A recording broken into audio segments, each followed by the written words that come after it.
바울이 이 로마 감옥에서 에베소 교회에 편지를 보내면서 이런 얘기합니다.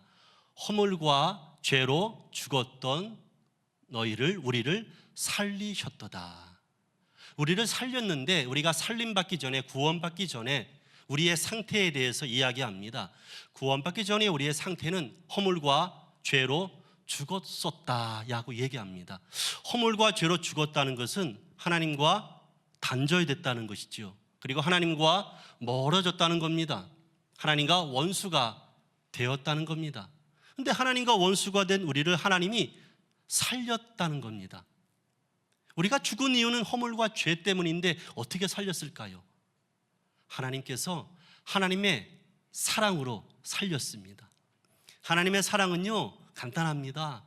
세상의 사랑의 정의는 여러 가지지요. 사랑이 뭡니까? 사랑이 뭐예요? 물어보면 머릿속에서 사랑이 뭘까? 여러 가지 정의가 나옵니다. 근데 하나님의 사랑은요, 보내주신 사랑이에요. 하나님께서 예수 그리스도를 이 땅에 보내주셨습니다. 자기 아들을 내어주셨습니다. 우리가 인정하든지 인정하지 않든지, 예수의 사랑에, 그리스도의 사랑에, 내어주신 사랑에 감동이 되든지 안 되든지, 그건 성경에 기록된 하나님의 사랑의 방법입니다. 그리고 예수께서 이 땅에 오셔서 기꺼이 아버지의 마음을, 그 사랑의 마음을 끌어안고 그 마음을 그대로 전이돼 받아가지고 십자가에 못 박혀 허물과 죄를 끌어안고, 우리의 죄를 끌어안고 죽으셨습니다. 이게 바로 하나님의 사랑입니다. 이 하나님의 사랑으로 우리가 하나님과 화목하게 되었고 연결이 되었습니다. 하나님과 친구가 되었습니다. 저와 여러분의 삶 가운데 다시금 이 말씀을 통해서 저도, 여러분도 하나님의 사랑이 회복되시는 시간이 되셨으면 좋겠습니다.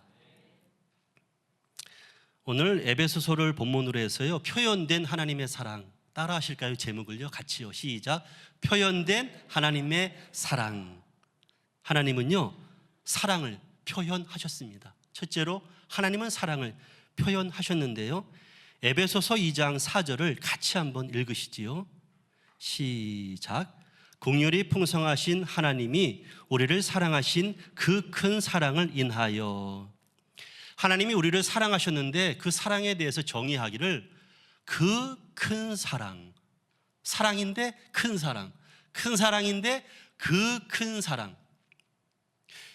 사랑에다가 그가 붙으면, 관용어가 붙으면 이 사랑은 세상에 하나밖에 없는 사랑을 말해요.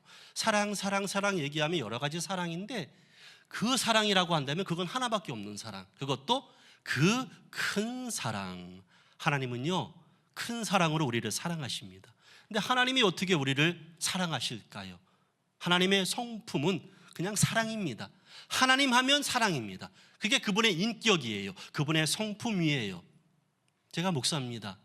목사라 저를 믿습니까? 그렇지 않을 거예요. 여러분은 저의 인격을 모르잖아요. 제가 여러분의 성도라고 믿나요? 아니죠. 여러분의 인격을 봐야 믿고 안 믿기를 결정을 하지요. 그렇죠? 믿음은 커질 수도 있고 작아질 수도 있어요. 그렇죠? 그러나 인격은 크고 작고가 아니에요. 인격은 평생에 의해서 형성된 게 인격입니다. 제가 이 교회를 들어오면서 느낀 게, 인격, 그렇게 느껴졌습니다. 안 믿어지시는가 봐요? 저는 어떤 교회를 가든지 믿음 좋은 교회다 느끼기보다는 인격이 느껴지는 교회가 됐으면 좋겠다, 그런 소망으로 살아간 목사예요. 잘못된 건 아니죠. 여러분에게 인격과 믿음이 동시에 충만해지시기를 주의 이름으로 축원합니다. 하나님은 사랑이신데요, 사랑을 표현하셨습니다. 요한일서 4장 9절에 하나님께서 우리에게 사랑을 나타내셨다고 말합니다. 하나님이 우리에게 사랑을 나타내셨는데, 여러분이 누구를 사랑해요? 정말 뜨겁게 사랑하는데 그 사랑을 여러분 가슴에다가 머물게 해둘 수 있어요? 저장해 둘 수 있어요? 아닙니다. 우리는 이런 표현을 해요. 주체할 수 없어서, 주체할 수 없는 기쁨이 솟아나서 찬양을 부릅니다. 주체할 수 없어서 내 사랑을 표현하는 거예요. 하나님께서는 우리를 사랑하시는 사랑을 주체할 수가 없는 거예요. 그래서 그 사랑을 우리에게 나타내신 거예요. 표현하신 겁니다. 하나님이 어떻게 우리에게 사랑을 표현하셨을까요? 요한일서 4장 10절에 사랑은 여기 있으니 우리가 하나님을 사랑한 것이 아니요 오직 하나님이 우리를 사랑하사 우리 죄를 위하여 화목 제물로 그 아들을 보내셨음이니라. 우리를 너무나 사랑하셔서 주체할 수가 없어서 표현하셨는데 아들을 화목 제물로 제단의 제물로 십자가의 제물로 내어주셨습니다. 무엇을? 우리의 허물과 죄를 사하기 위해서요. 여러분, 하나님은요 최고의 사랑으로 사랑 표현을 우리에게 하셨습니다. 여러분의 삶 가운데 하나님의 사랑 그 단어를 머릿속에서 떠올릴 때에 혹은 기도 시간에 골방에서 떠올릴 때에 하나님의 사랑, 그 무딘 사랑이 어느 순간 눈물로 와락 쏟아져서 하나님이 나를 사랑하시는구나, 그 감동이, 그 사랑의 임재가 저와 여러분에게 임하시기를 주님의 이름으로 축원합니다. 여러분은 살아가면서 사랑의 표현을 하시는 편이십니까? 뭐 고맙습니다도 표현이고요, 감사합니다도 표현이고요, 그리고 사랑합니다도 다 사랑 표현의 일종입니다. 나이 드신 분들은 TV에서 이렇게 보게 되면 할아버지 할머니에게 사랑 표현 좀 하세요, 어르신 아내에게 사랑 표현 좀 하세요. 그러면은 대부분 그럽니다. 에이, 사랑 표현을 해야 합니까? 눈빛으로 아는 거지요, 마음으로 아는 거지요. 그럽니다. 그거야 당신 눈빛을 누가 알아요? 당신 마음을 누가 알아요? 여자는요 표현해야 하는 거예요. 사랑합니다. 사람들은요 표현하지 않으면 모릅니다. 표현해야 합니다. 고맙습니다, 감사합니다, 사랑합니다. 어떤 분의 남편이 평생의 아내에게 결혼기념일 선물을 안 해줬습니다. 결혼하고 딱 한 번, 신혼 때 한 번 해주고 평생에 수십 년을 안 해줬습니다. 아내가 서운하겠지요. 서운할 만도 하죠. 아내가 이번에는 결혼기념일 선물을 받고 싶은 거예요. 아니, 남편의 사랑 표현을 듣고 싶은 거예요. 그래서 몇 달 전부터 달력에다 동그라미를 합니다. 빨갛게 결혼기념일. 유치하지만 그 아내의 마음의 입장에서 생각해 보세요. 나래도 그러겠어요. 결혼기념일. 여보, 내가 왜 달력에다 빨간 동그라미 했는 줄 알아? 몰라. 여보, 이날 우리 결혼기념일이야. 그래. 몇 주가 지났습니다. 여보, 빨간 동그라미 뭔지 알아? 뭐야? 여보, 우리 결혼기념일이야. 드디어 결혼기념일이 다가왔습니다. 남편이 알고 있겠지? 아침에 출근할 때 선물 주겠지? 남편이 출근합니다. 출근하면서 기대하고 있었는데 아내가 선물을 줬을까요? 그냥 갔을까요? 그냥 갔지요. 그냥 갔습니다. 아내 마음이 서운합니다. 내가 그렇게 얘기했건만, 그렇게 선전을 했건만, 그럼 그렇지, 저 인간이 별 난리가 없어. 저 인간은 안 변해. 저녁이 되었습니다. 택배가 도착했는데 택배를 열어보니까 꽃다발이 있었고요, 와인 한 병이 있었고요, 귀걸이, 목걸이 세트가 있었습니다. 남편이 여보 미안해, 결혼기념일 축하해, 당신 사랑해. 감동을 합니다. 수십 년 동안 서운했던 마음이 그 한 번의 사랑 표현으로 녹아내렸습니다. 여러분, 사랑은 가두어 두는 게 아니라 표현하는 겁니다. 사랑이 표현될 때에 능력이 나타나는 겁니다. 하나님께서 오늘 본문 4절에 그 큰 사랑을 인하여라고 얘기합니다. 하나님께서 그 크신 사랑을 우리에게 표현하셨습니다. 그리고 우리는 그 사랑의 표현으로 구원받고 사랑받고 어둠에서 해방됐습니다. 그리고 정말 우리가 힘들 때에 하나님을 잊고 살다가, 외면하고 살다가, 신앙생활 등한시하다가도 그래도 염치 없게 마지못해 하나님 도와주세요. 그래도 염치 없이 부를 하나님이 우리에겐 있습니다. 사람에게 염치 없이 도와달라 부르면 안 도와줍니다. 염치 없게 했기 때문에. 그러나 우리는 하나님께 어떤 염치 없음이 있어도 하나님은요 여전히 우리를 사랑하십니다. 그게 하나님의 사랑입니다. 근데 우리가 그 큰 사랑을 인정하든 안 하든 알든 모르든 하나님은 여전히 우리를 사랑하시는데 그 큰 사랑에 비하면 우리의 사랑은 억만분의 1도 안 되지요. 여러분의 삶 가운데 사랑을 실천할 수 있는 하나님의 도움이 있기를 주의 이름으로 축원합니다. 우리는 사랑 실천할 능력이 없어요. 하나님의 도움이 있어야지요. 두 번째는 표현된 하나님의 사랑으로 우리가 구원을 받습니다. 에베소서 2장 8절부터 9절 같이 읽으시겠습니다. 시작. 너희는 그 은혜에 의하여 믿음으로 말미암아 구원을 받았으니 이것은 너희에게서 난 것이 아니요 하나님의 선물이라. 행위에서 난 것이 아니니 이는 누구든지 자랑하지 못하게 함이라. 믿음으로 말미암아 구원을 받았다라고 말합니다. 네, 그렇습니다. 우리는 믿음으로 구원을 받습니다. 오름으로 구원받는 게 아니라 예수 그리스도를 십자가 사건을 믿음으로 구원을 받습니다. 이게 바로 하나님의 사랑입니다. 하나님은 우리를 사랑하셔서 예수 그리스도를 우리에게 내어주셨습니다. 내어주신 하나님의 사랑. 누가 아들을 내어줍니까? 가장 귀한 걸. 그리고 그 아들은 하나님의 사랑이 뭔지 안 겁니다. 그래서 이 땅에 오셔서 우리의 허물과 죄를 끌어안으시고 십자가에서 아들은 기꺼이 죽으셨습니다.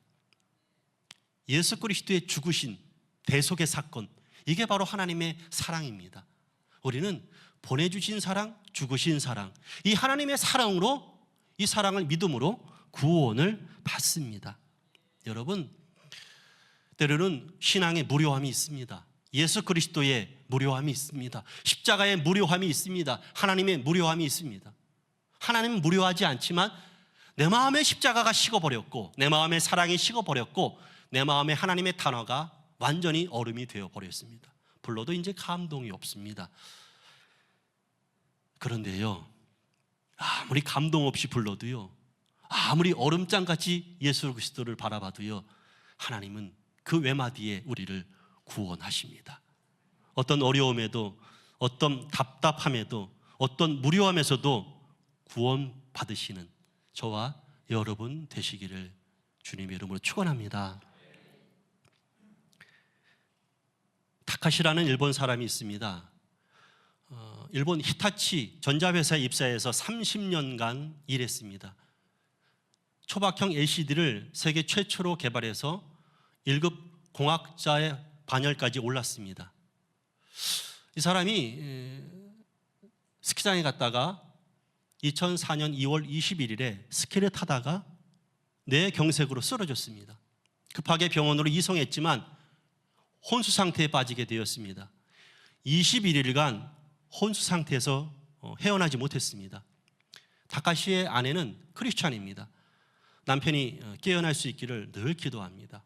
그리고 중환자실 면회 시간에 병실에 들어가서 간호사 몰래 남편 병상 옆에다가 스테인레스 십자가를 붙여 놓았습니다. 그리고 20일째 되던 날 아침에 아내가 붙여놓은 스테인레스 십자가가 떨어지면서 쨍그랑 소리를 납니다. 조용하던 중환자실이 쨍그랑으로 온통 덮여버립니다.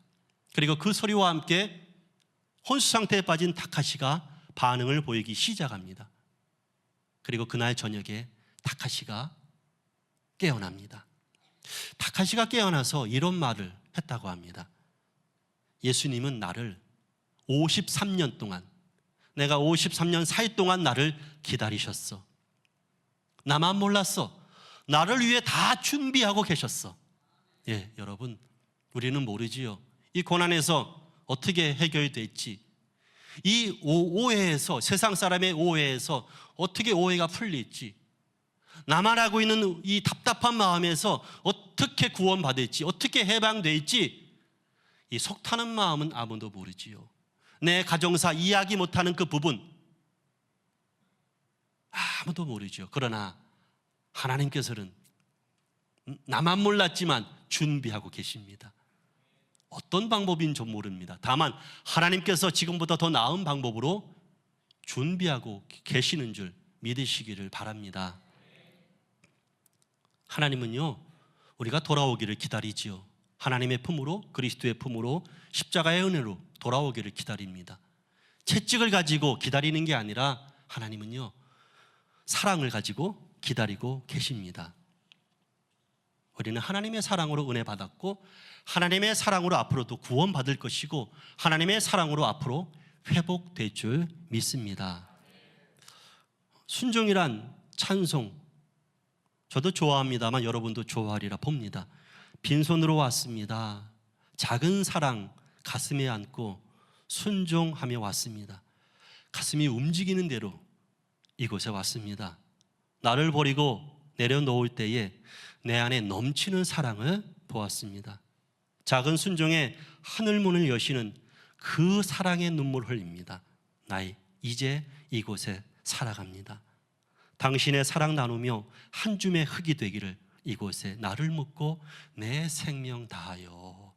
하나님이 내 안에 사랑을 주신다면 우리는 어떤 것도 할 수 있습니다. 순종, 충성 이런 거는 문제가 되지 않습니다. 저와 여러분의 삶 가운데, 마음 가운데, 가슴 가운데 이 찬송보다 더 뛰어난 하나님의 사랑의 감동이 있기를 바랍니다. 나를 버리고 내려놓을 때 내 안에 넘치는 사랑, 그리고 그 사랑을 바라보는 여러분에게 어떤 일이 일어날까요? 그건 기대감을 가지고 바라봐도 좋을 것 같습니다. 하나님은 늘 이렇게 말씀하십니다. 딸아, 아들아, 너라면 할 수 있어. 지금까지 잘해왔어. 지금도 잘하고 있다. 너의 모습이 어때서? 괜찮다. 지금까지 잘 버텨왔다.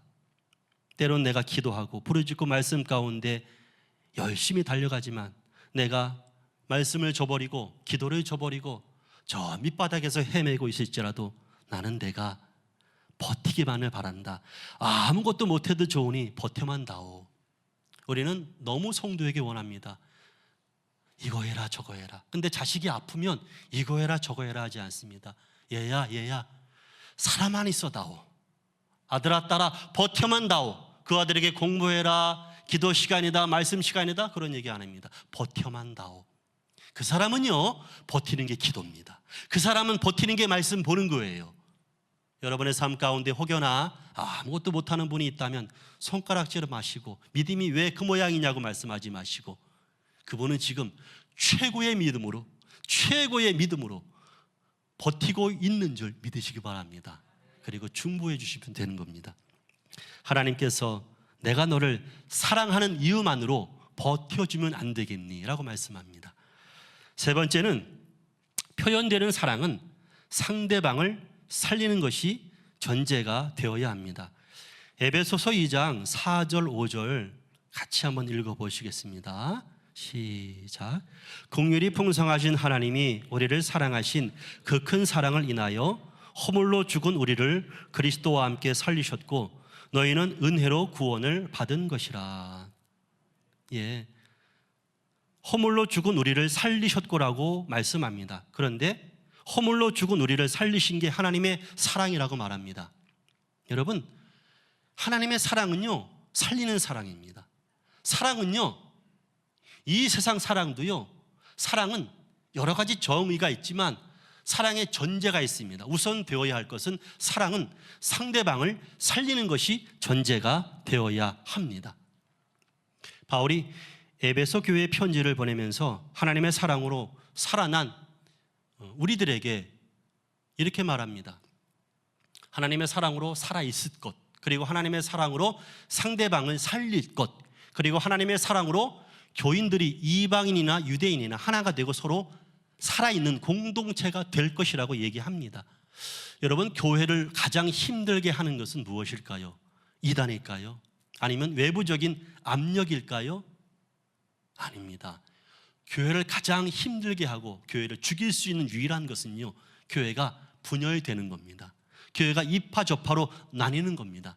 나뉘어지면 교회는 죽습니다. 교회를 사랑한다는 이유로 우리가 여러 가지 말을 합니다. 언어하고 행동하고 주장과 권리를 내세웁니다. 내 언어가 교회를 살리는 언어 같습니다. 아, 나는 교회를 사랑하는데 이 말은 꼭 해야 되겠어. 이게 교회 살리는 말이야. 근데요, 그 말이 교회를 분열시키는 것이라고 한다면 잠시 그 말을 접어두는 희생이 미덕인 겁니다. 권리가 있습니다. 우리가 교회에다가 나도 교인인데 이 주장은 내가 내세워야 되겠습니다. 그래서 자기 주장을 내세우고 권리를 내세웁니다. 그런데요, 그 주장과 권리가 마음에서 막 얘기하고 싶었는데 잠시 참아보세요. 한 주간만 참아보세요. 한 주를 참고 두 주를 참으면 내 의견과 내 권리가, 내 주장이 틀렸구나, 그렇게 중요한 게 아니었구나, 그때 주장했으면, 그때 권리를 내세웠으면 큰일 날 뻔했다. 그게 대부분 99%예요. 여러분, 내 언어와 내 행동과 내 주장과 내 권리가 교회를 사랑한다는 이유로 내뱉었을 때에는 교회를 분열되게 만드는 것이라고 한다면 잠시 접어두세요. 그럼 교회가 하나가 될 줄 믿습니다. 그럼 하나님이 얼마나 좋아하시겠어요? 너 교회를 살렸구나. 그래, 내가 원하는 거다. 사랑한다는 이유로 상대방을 죽여서는 안 됩니다. 사랑은 희생이 따르는데 그 희생은 상대방을 살려야 합니다. 어떤 남녀가 사랑을 합니다. 사랑을 하는데 남자가 여자를 너무나 사랑합니다. 여자를 하루도 안 보면 견디지 못합니다. 문자하고 카톡하고 전화하고 집 앞까지 찾아갑니다. 그런데 여성의 입장에서는 그 남자만 보면 두렵습니다. 그 남자만 보면 불안합니다. 더 이상 오지 말라고, 문자하지 말라고, 톡하지 말라고. 남자는 말합니다. 내 사랑을 좀 받아줘. 내가 당신 사랑해요. 이거 사랑 아닙니다. 왜요? 상대방을 죽이고 있잖아요. 상대방을 죽이는 거에 사랑이란 단어를 써서는 안 됩니다. 그거는 상대방을 죽이는 것이지요. 사랑의 전제는 상대방을 살리는 것이 되어야 합니다. 하나님은 그 큰 사랑을 인해서 우리를 살렸습니다. 앞으로 살아날 것입니다. 사랑한다는 것으로라는 시가 있습니다. 서정인 시인이 쓴 건데요, 짧은데요, 제가 읽어드릴게요. 사랑한다는 것으로 새의 날개를 꺾고 너의 곁에 두려 하지 말고 가슴에 작은 보금자리를 만들어 종이 지친 날개를 휘고 다시 날아갈 힘을 줄 수 있어야 하리라. 새가 너무 이뻐서 날개를 꺾어서 내 옆에 두면 그게 사랑일까요? 새를 죽이는 것이지요. 사랑은 살려야 합니다. 옆 사람도 살리고 앞 사람도 살리고 교회도 살려야 합니다. 여러분, 사랑한다는 이유로 교회를 시끄럽게 하는 건 참 무지한 일입니다. 하나님께서 우리에게 사랑의 언어, 사랑의 마음, 사랑의 힘을 주셔서 여러분의 사랑으로 이 교회가 살아나고 오산이 살아나고 대한민국과 세계가, 여러분의 가정이, 여러분의 마음이 살아나는 역사가 있기를 주님의 이름으로 축원합니다.